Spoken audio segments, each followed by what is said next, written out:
Para mais uma aula de Direito Penal, continuando aí no título 2 dos crimes contra o patrimônio.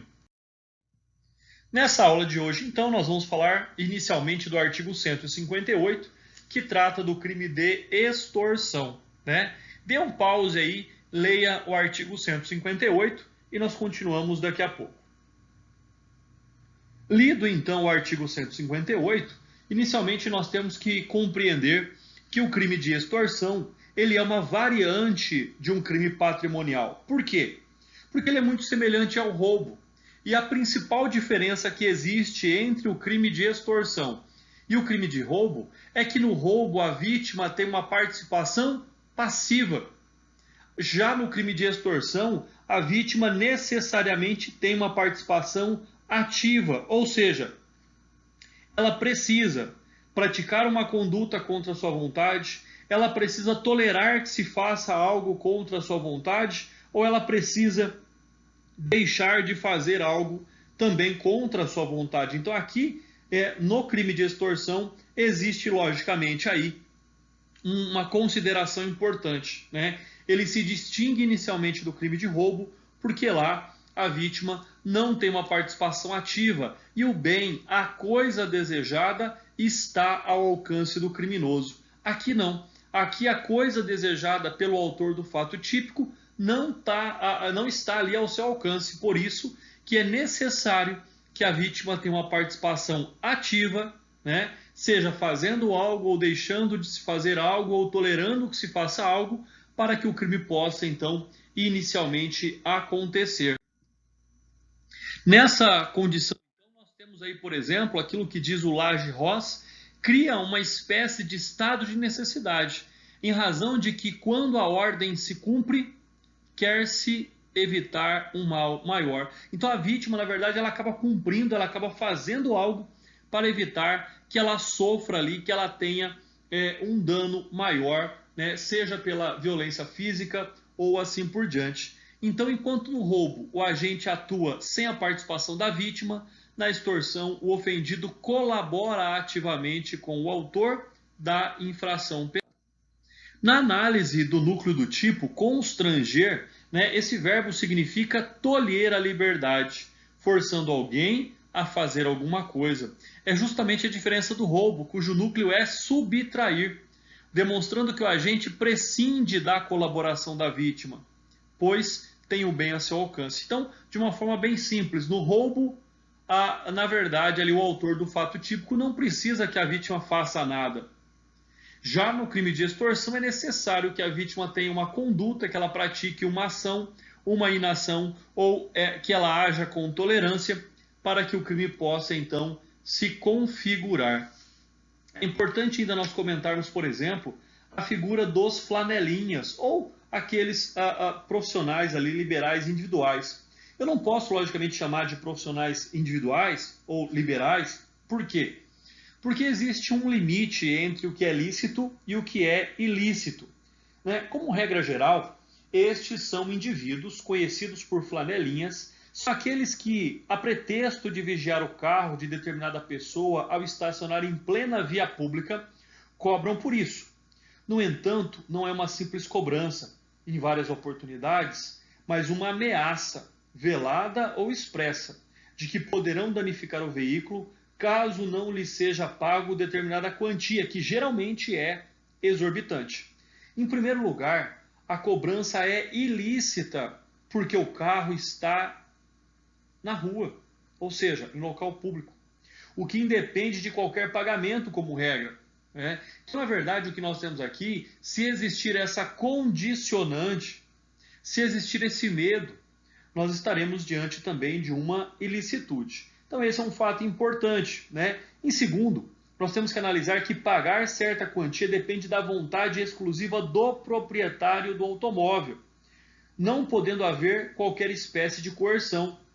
Então nessa situação, tem que ser um ato unilateral, um ato de vontade, e não, logicamente, um ato que exista ali contra a vontade de determinada pessoa. Assim, então, a conduta é no mínimo irregular. Ora, é importante nós falarmos aqui que esta modalidade de flanelinha é aquele que, no semáforo, constrange o motorista a lhe pagar certa quantia para que o para-brisa do carro seja lavado. Geralmente o constrangimento é realizado por meio de súplicas sucessivas. Cuida-se de coerção emocional, não se podendo nem mesmo considerar ilícita, pois até mesmo a contravenção de mendicância não mais subsiste. Por outro lado, há quem exija o pagamento de qualquer valor, batendo no vidro e ameaçando o motorista. Como regra, no entanto, tais condutas não chegam ao ponto de configurar o delito de extorsão, cuja pena é a mesma do roubo.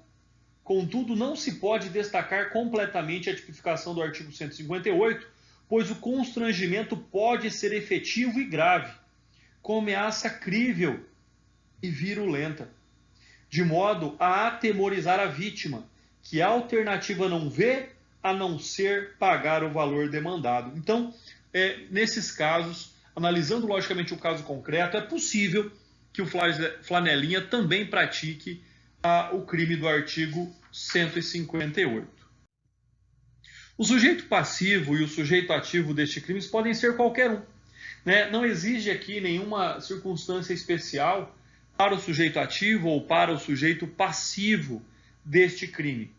Ao ponto que, quando nós tratamos da violência ou da grave ameaça, é fundamental que a ameaça seja bastantemente grave para constranger. De fato, a vítima a ponto de vencer a sua resistência, obrigando a fazer o que não quer. E aí eu trago para vocês essa jurisprudência do STJ que diz: hipótese em que foi exigido da vítima o pagamento de determinado valor, sob pena de destruição de seu caminhão, o bem necessário ao desempenho de sua atividade habitual, que havia sido furtado. O tribunal de origem, alinhado ao entendimento deste sodalício, concluiu pela tipicidade da conduta praticada pelo agravante, na medida em que a ameaça a que se refere o caput do artigo 158 do Código Penal, exercida com o fim de obter indevida vantagem econômica, pode ter por conteúdo grave dano à pessoa ou aos bens da vítima. Então, segue aí essa outra informação importante, a qual nós temos que constar aqui do nosso estudo, né? Recentemente também tratado sobre esse tema, né, nós temos aí a possibilidade da ameaça espiritual. A liberdade de culto e crença é assegurada pela nossa Constituição Federal. Cada pessoa pode acreditar no que bem quiser, tanto na existência de Deus como na sua inexistência. Somos um país laico, né? Cada qual pode crer em seus santos ou espíritos, ou nada disso. Cuidando-se de uma questão de fé, não vemos como aceitar o preenchimento do tipo penal da extorsão, quando o agente se vale de elementos espirituais para obter vantagem da vítima. Então, aí fica também, né, um tema também um tanto quanto interessante sobre este assunto.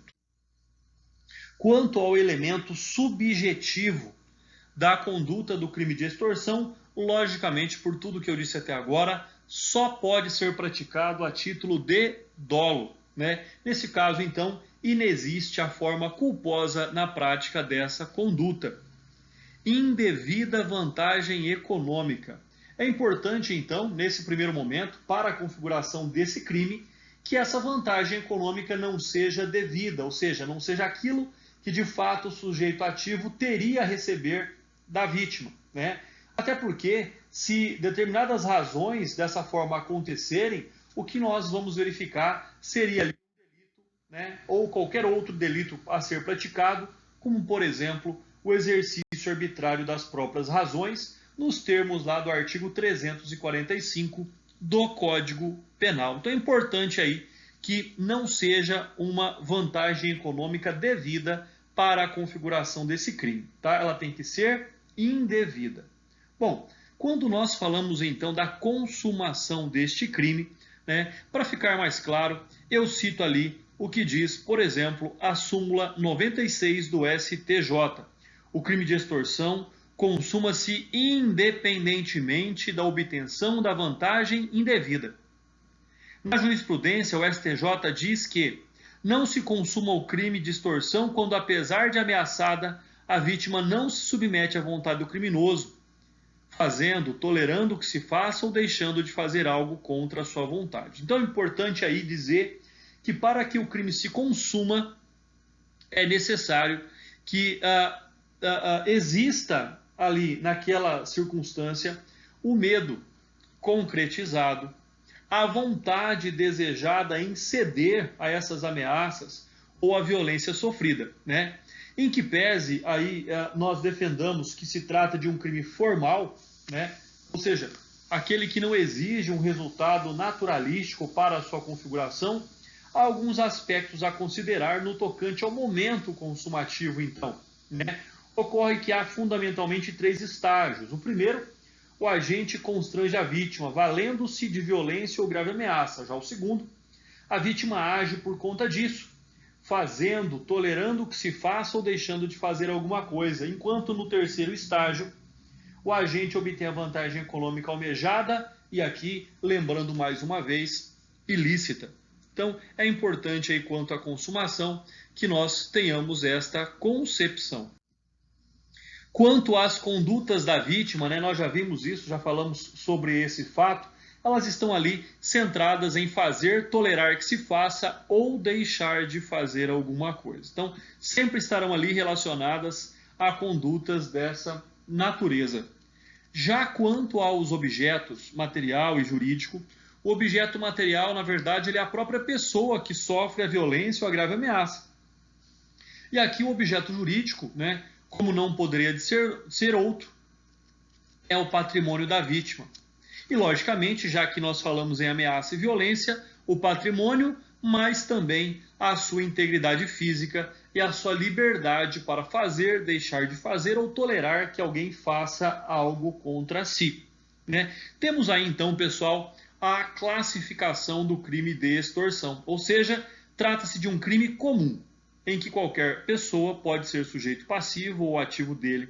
É um crime formal, aquele que não exige um resultado naturalístico, tá? E aí eu trago a jurisprudência do STJ, que diz que o crime de extorsão é formal e consuma-se no local em que a violência ou a grave ameaça é exercida, com o intuito de constranger alguém a fazer ou deixar de fazer alguma coisa, né? Como nós já vimos lá atrás, inteligência da súmula 96 do STJ. É um crime também que pode ser praticado de forma livre, ele não exige uma conduta própria, um meio específico para a sua prática.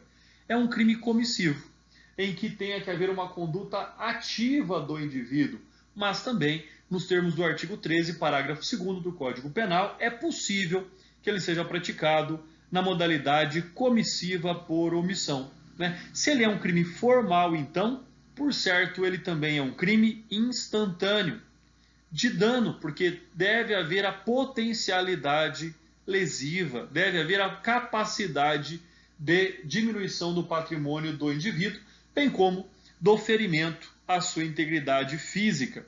É um crime unissubjetivo, porque ele não exige a participação de mais de um indivíduo para a sua prática. É um crime plurissubsistente, porque não tem como ser praticado num único ato, e, logicamente, por ser plurissubsistente a essa espécie, este crime admite a tentativa. Sequestro relâmpago, pessoal, é importante dizer aí, né? Sequestro relâmpago, cuidado aí, criado pela Lei 11.923 de 2009, que tipificou esse crime lá no parágrafo 3º do artigo 158, né? O nosso artigo em estudo, até porque buscando aí, então, uma adequação legal, uma conduta social, né? Então, nessa situação aí, nós temos um novo preceito secundário do crime, que é, na verdade, uma nova cominação de pena. No caso do sequestro relâmpago, a pena ela vai de 6 a 12 anos, né, como uma figura qualificada do crime de extorsão, né? E, logicamente, que nessa espécie, que nessa conduta, caso haja aí lesão corporal de natureza grave, a pena vai de 16 a 24 anos, enquanto se houver o resultado morte, nós teríamos lá a pena equivalente ao parágrafo 3º do artigo 157, que é de 24 a 30 anos. Né? Bom aí ressaltar que inexiste qualquer conflito aparente de normas ou confusão legislativa pela simples vigência do disposto no artigo 157, parágrafo 2º, inciso 5º, né, que lá já prevê também que o agente que mantém a vítima em seu poder, restringindo da liberdade. Então nós temos aqui duas situações diferentes. Uma é a intenção do roubo, a outra é, por exemplo, o sequestro relâmpago. Lá no roubo é aquela hipótese onde alguém é trancado, por exemplo, em um cômodo da sua casa, né, e o criminoso, com base nessa circunstância de violência, ele pratica a conduta de subtrair a coisa alheia móvel.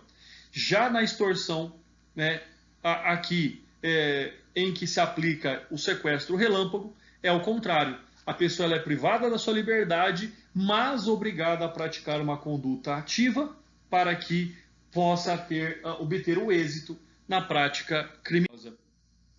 E aí então passamos para o artigo 159 do Código Penal, que trata da extorsão mediante sequestro, que é diferente lá do sequestro relâmpago, né? Então aí, mais uma vez, dê um pause, leia o artigo 159 e nós voltamos com as considerações na sequência.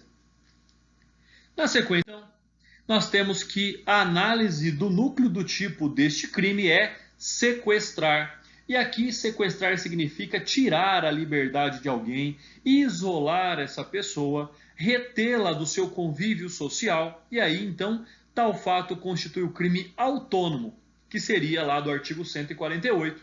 Simplesmente se essa pessoa, se nada mais for exigido em razão desta perda da liberdade, nós temos a figura do artigo 148. Ocorre que no objetivo do artigo 159 é para obter qualquer vantagem.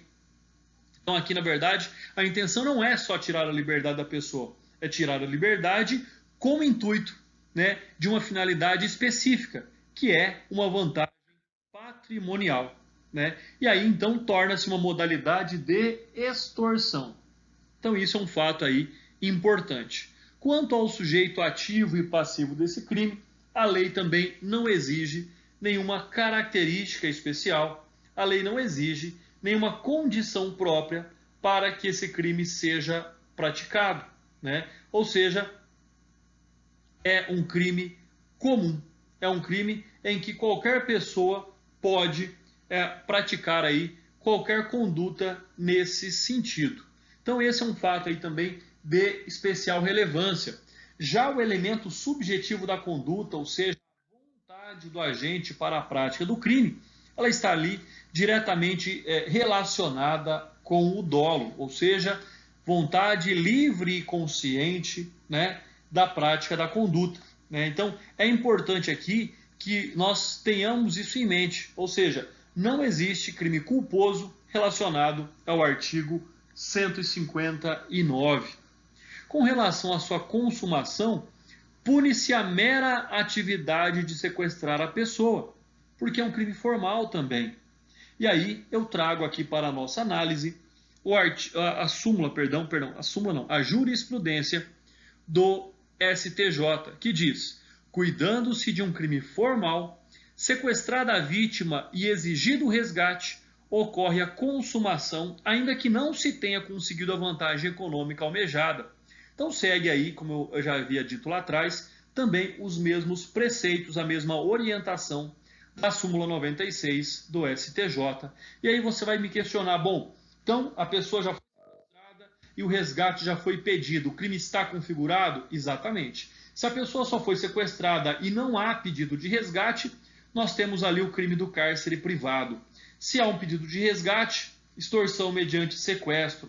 Se esse resgate, se esse valor, se essa vantagem econômica é paga, isso se trata de um mero exaurimento da conduta.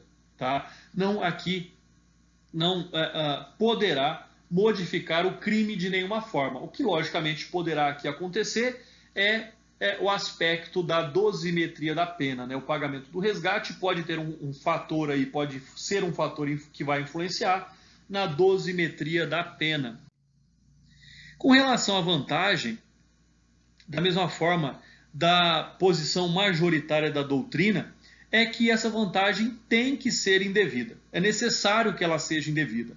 Por mais que exista aí uma parcela da doutrina que diga que tanto faz essa vantagem se ela é devida ou não, né? A doutrina majoritária é que a vantagem deva ser, na verdade, indevida. É mais justo punir por sequestro em concurso com exercício arbitrário das razões aquele que então sequestra alguém para receber uma vantagem devida. Então percebam aí que nós teríamos um concurso de crimes quando a vantagem é devida e quando a vantagem é indevida, nós temos a prática da extorsão mediante sequestro. Qual é a condição para a prática deste crime? É uma obrigação que se impõe à vítima para que possa haver a liberação, ou seja, a condição é o pagamento para que a pessoa possa ser restabelecida a sua liberdade. Então, quando nós falamos em preço, ele é uma recompensa, é um prêmio proporcional à liberação. Pessoal, importante ainda dizer com relação aos objetos, né, deste crime, o objeto material e o objeto jurídico. O objeto material é a própria pessoa privada da sua liberdade, enquanto o objeto jurídico é, na verdade, ali o patrimônio desta pessoa que está sendo diminuído para que a sua liberdade seja, então, restabelecida. Então, o objeto material é a pessoa, objeto jurídico é o patrimônio, né? E também, logicamente, o direito à liberdade do indivíduo, que é um direito consagrado pela Constituição Federal, no seu artigo 5º, que nos dá o direito de ir e vir.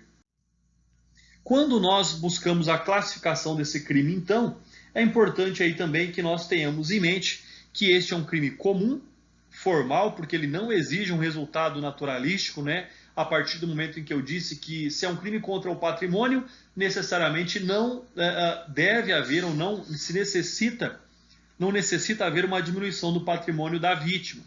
Então, é um crime formal nesse aspecto. Uma outra situação relevante é o fato que esse é um crime que deve ser praticado ou pode ser praticado de qualquer forma, assim então de forma livre. É um crime comissivo e, logicamente, ele é um crime comissivo por omissão, nos termos lá da exceção que se aplica de acordo com o artigo 13, parágrafo 2º do Código Penal. Ele é um crime permanente, porque ele vai se prolongar no tempo durante todo o período em que a pessoa teve a sua liberdade privada. Unissubjetivo, porque não se exige a participação de mais de um indivíduo. Plurissubsistente, porque não se tem como praticar esse crime num único ato. E, logicamente, assim, então, é um crime que admite tentativa, não esquecendo que se trata de um crime hediondo, porque ele consta do rol da Lei 8.072/90. Então é importante aí, pessoal, que nós possamos compreender alguns requisitos próprios deste crime.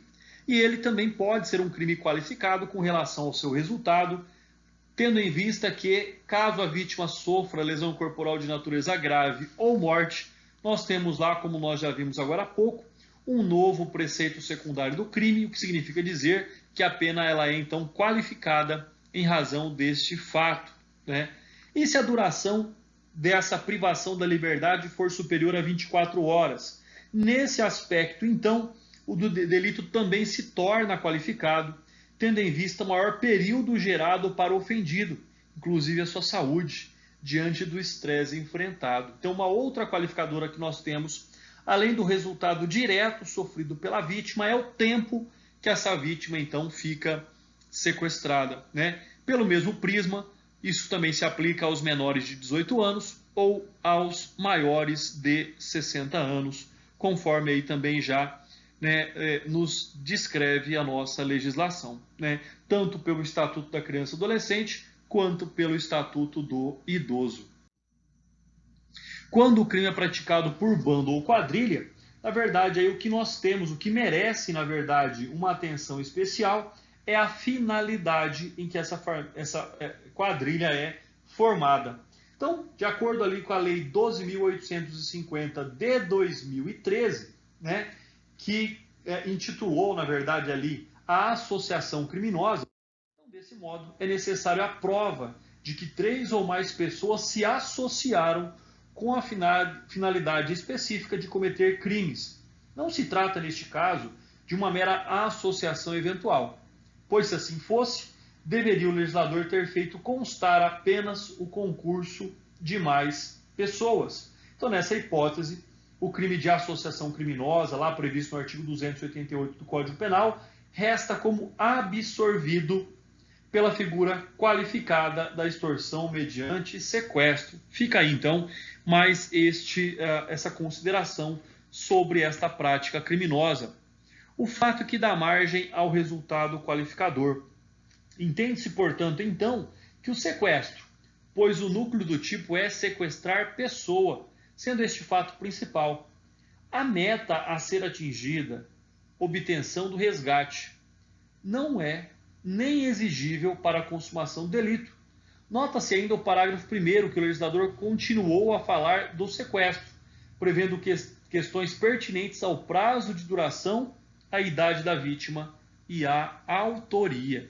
Então aí nós temos e nós falamos das formas qualificadas deste crime, né? Seja lá com relação à idade, seja com relação ao resultado que se abate sobre a vítima, ou seja, uma lesão corporal de natureza grave ou até mesmo homicídio. Um outro aspecto importante é a recente figura incorporada à legislação brasileira, que é a chamada delação premiada.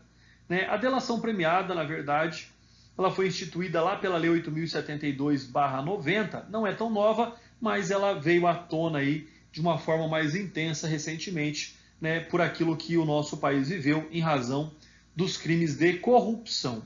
Então, na verdade, aqui a delação premiada ela é de fundamental importância, levando-se em consideração o fato de que aquele que está envolvido na prática criminosa tem muito mais condição, elementos de auxiliar aqueles que investigam o crime a salvar, a resgatar essa vítima num estado de saúde melhor. Então, na verdade, é muito mais eficaz a delação premiada em casos como esse, e aí deve-se então ser aplicado ao delator, logicamente, os benefícios deste acordo. Com relação à libertação do sequestrado, nós temos que compreender o fato de que ela é uma situação necessária para que o delator possa ali ter então a sua vantagem. O delator ele tem que colaborar, mas também ele tem que torcer, vamos pensar assim, para que haja um resultado positivo para a vítima ao final deste crime. Porque se não houver, não há aqui que se falar em nenhum tipo de benefício ao delator. E aí eu cito para vocês a jurisprudência do STJ, que diz: após receber a notícia do fato, os policiais diligenciaram no sentido de localizar onde os saques haviam sido efetuados, dirigindo-se a outra cidade, onde encontraram os suspeitos. O paciente apenas forneceu o número de telefone de seu comparsa. Foi o policial Carlos Alberto quem negociou a libertação da vítima. O paciente em nenhum momento facilitou a resolução do crime e sequer influenciou a soltura da vítima. Não se visualiza aqui possibilidade de aplicar-se o benefício da delação premiada. Então, para que haja o benefício da delação premiada, tem que haver uma participação ativa, constante e, o mais importante, eficaz para a proteção da vítima. Nós temos aí então agora o artigo 160 do Código Penal, que trata da extorsão indireta. O que é que nós temos então de características aqui da extorsão indireta? E aí diz o caput do artigo 160: exigir ou receber como garantia de dívida, abusando da situação de alguém, documento, que pode dar causa a procedimento criminal contra a vítima ou contra terceiro. Então, de regra geral, nós temos aqui que, primeiro, presume-se que essa dívida é lícita, ou é uma dívida justa, ou é, pelo menos, uma dívida devida.